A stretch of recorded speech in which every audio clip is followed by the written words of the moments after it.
எப்போது 1937களில் அமெரிக்கா அங்கே கால் பதித்தானோ அன்றிலிருந்து அவர்கள் மூடர்களாகவும் உலக ஆசாபாசைகளை அனுபவிப்பவர்களாகவும் மாறிப்போய்விட்டார்கள். ஆனால் அவர்கள் முஸ்லீம்கள், சுன்னா முஸ்லீம்கள். நல்லா கவனித்துக் கொள்ளுங்கள். நம்முடைய நேயர்களுக்காக சில விஷயத்தை சொல்லுவோம். இவர்கள் ஷியா பிரிவு முஸ்லீம்கள். 2 பேருக்கும் வழிபாட்டு முறை, குரான், நபிகள் நாயகம், போதனை எல்லாம் ஒன்றுதான். ஆனால் அவற்றில் நபிகள் நாயகத்தின் மரணத்திற்கு பின்பு வந்த 4 தளபதிகள், ஒருவர் பேர் அபூபக்கர், மற்றொரு பேர் உமர். இந்த 2 பேரும் நபிகள் நாயகத்துடைய மாமனார். இன்னும் 2 பேர் இருக்கிறார்கள். அவர் ஒருத்தர் பேர் உஸ்மான், மற்றொரு பேர் அலி இப்னு அபு தாலிஃப். இந்த அலி இப்னு அபு தாலிஃபை தனது தளபதியாகவும் மத வழிகாட்டுதலாகவும் ஏற்றுக்கொண்டவர்கள் தான் ஷியாக்கள். உலகத்தில் இருக்கக்கூடிய இந்த சவுதி அரேபியா போன்ற சுன்னா நாடுகள் இருக்கு பாருங்கள், சுன்னா என்றால் வழி, அவர்கள் இதை ஏற்றுக்கொள்ளவில்லை.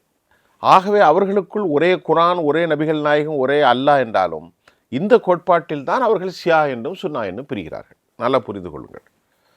இப்போது அவர்களுக்கு அமெரிக்காவுடைய பிரசிடென்ட் பதவியேற்றார். எப்பொழுது? கடந்த ஜனவரி 19ஆம் தேதி பதவியேற்றவுடன் அவர் எங்கே சென்றார்? முதல் சவுதி அரேபியாவுக்கு வந்தார், யுஏஇக்கு வந்தார், கத்தருக்கு வந்தார். என்ன வாங்கி கொண்டு போனார்? முதலீடுகளை தான் தெரிவித்து. எவ்வளோ அமௌண்ட்? 300 லட்சம் கோடிக்கு மேல், 3 ட்ரில்லியன் ப்ளஸ். 300 லட்சம் கோடியில் 50 லட்சம் கோடியை அந்த நாட்டில் இருக்கக்கூடிய ஆர்டிஃபிஷியல் இன்டெலிஜென்ஸ், ஏஐ தொழில்நுட்பத்தில் பண்ணுகிறார்கள். அது மட்டும் இல்லை, அமெரிக்காவினுடைய உச்சபட்ச ஸ்டீவ் விட்காஃப், இவருடைய மருமகன் ஜெரி குஷ்னர், அது மட்டும் இல்லாமல் அமெரிக்காவுடைய டிஃபென்ஸ் செக்ரட்டரி பீட் ஹெர்ட்ஸ், மூவரும் மன்னர் குடும்பத்தோடு நெருக்கமாக வந்து பெரும் முதலீடை பெற்றார்கள், தனிப்பட்ட முறையில் அவருடைய பிஸ்னஸை பெருக்கிறதுக்காக. ஆனால் அவர்களுக்கு என்ன தெரியுமா? மன்னர் முகமது பின் சல்மானை பொறுத்தவரை நாம் பாதுகாப்பாக இருக்க வேண்டும். இந்த இஸ்லாம், இந்த புரட்சி, ஜனநாயகம் எதுவுமே இருக்கக்கூடாது. அதாவது அவங்களுடைய பிஸ்னஸையும் டூரிசம் அவங்க டெவலப் பண்ணுறதுக்காக நல்ல கேசினோ வைக்க வேண்டும், குடிக்க வேண்டும், உலகம் முழுவதும் வந்து இங்கே குமிழ வேண்டும். எங்கே? யுனைடெட் அரபு எமிரேட்ஸில் எல்லாரும் புரூஜ் கலிபாவுக்கு இந்தியாவில் உள்ள நடிகர்கள், உலக நடிகர்கள் எல்லாம் அங்கே போய் குமிழ வேண்டும். ஆண்கள் பெண்கள் எல்லாம் டான்ஸு, குடி, சாராயம், விபச்சாரம் எல்லாம் உண்டு. கேஷினோ ஒன்று ஆரம்பிக்க போகிறாங்க ராசல் கைமாவில். இப்படி பணத்தில் கொலித்து ஒளிந்தார்கள். இப்பொழுது ஈரான் எதை தாக்குகிறது? ஹெர்மூஸை தாக்குகிறது. ஹெர்மூஸ் என்ன? Strait of Hormuz. அதன் வழியாகத்தான் அராம்காவுக்கு டீப்பாக லைன் போகுது.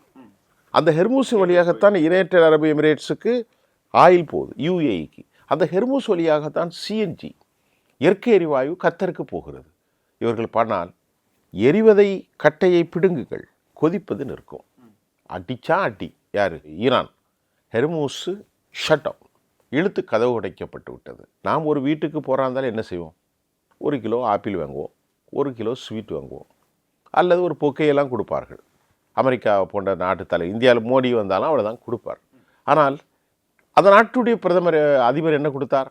பிரதமர் அப்துல் ரஹ்மான் அல் தானி கத்தரில் ஒரு 4000 கோடிக்கு ஒரு விமானத்தை கொடுத்தார். யாருக்கு? ட்ரம்புக்கு தனிப்பட்ட முறையில். அவனுக்கு பணத்தை என்ன செய்யறதுன்னே தெரியல. யாருக்கு?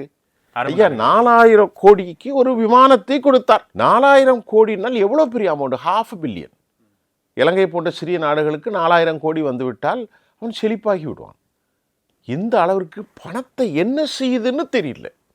அவன் பெரிய வட்டை போட்டுக்கொண்டு இப்படி உட்கார்ந்து கொண்டிருப்பான். உலகத்தில் உள்ள எல்லா சுகங்களும் அவனுக்கு கிடைத்தது. இஸ்லாம் என்ற பெயரிலே ஒரு பெயரை போலியை வைத்துக்கொண்டு ஈரானை அடித்து நாசமாக்கிவிட்டது. இப்பொழுது அவர்கள் 15-20 ஆண்டுகள் பின்னால் போய்விட்டார்கள். இனி இப்பறைக்கு வர முடியாது. இனி அந்த பகுதியில் ஈரான் தான் தளபதி. என்னதான் அமெரிக்கா சொன்னாலும் ஒன்றும் பண்ண முடியாது. ஏனென்று கேட்டால், இதுவரை நடந்த போரில் ஈரான் சில துல்லியமான முடிவுகளை எடுப்பதற்கு அவர்கள் பின்னடைவு ஏற்பட்டது. ஆனால் இந்த போரை சிறப்பாக அவர்களுக்கு செய்து கொடுப்பது ரஷ்யாவும் சீனாவும் தான். அதை அவர்கள் ஒப்புக்கொண்டார்கள். ரஷ்யா சொல்லிவிட்டது, நாங்கள் கண்டிப்பாக எங்களுடைய நட்பு நாடாக இருக்கக்கூடிய ஈரானுக்கு 20 வருஷம் அக்ரிமெண்ட். மசூஸ் பெசஸ்கியான் அவருக்கும் ரஷ்யாவுக்கும் ஒரு அக்ரிமெண்ட். அப்படி என்றால் இவர்கள்ட்ட கேட்டார்கள், நீங்கள் ரஷ்யாவுக்கு செய்மதி படத்தின் மூலம் உதவி செய்கிறீர்களே, யாருக்கு? சீனாவிடத்தில். அவர்கள் கேட்டார்களாம், ஒரு சாவரின் ஒரு டெரிட்டோரியலை protect, we should have a right to protect their own sovereign.